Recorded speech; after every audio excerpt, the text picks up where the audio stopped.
നമുക്കൊന്ന് തക്കാളിയും മൈദമാവും വെച്ച് ഒരു പൂരി ഉണ്ടാക്കാം.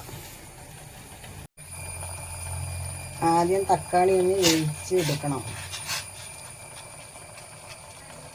തക്കാളിയും പച്ചമുളക് ഇഞ്ചിയും മിക്സിയിലിട്ടൊന്ന് അടിച്ചെടുക്കുക.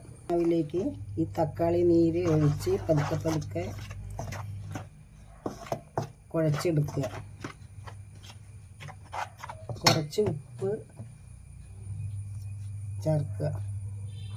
ഇത് നന്നായിട്ടൊന്ന് കുഴച്ചെടുക്കണം.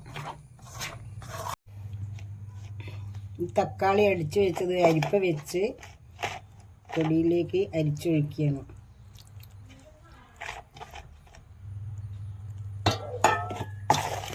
നന്നായിട്ടൊന്ന് കുഴച്ചെടുക്കുക.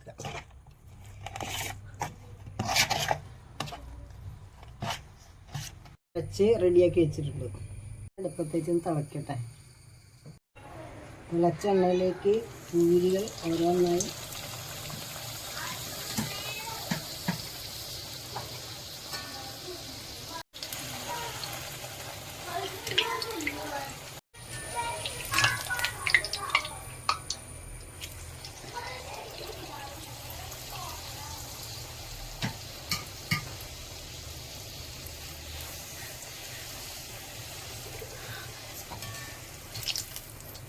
നമ്മുടെ തക്കാളിപ്പൂരി റെഡിയായി. ഇതേപോലെ നിങ്ങളും ഒന്ന് ഉണ്ടാക്കി നോക്കൂ.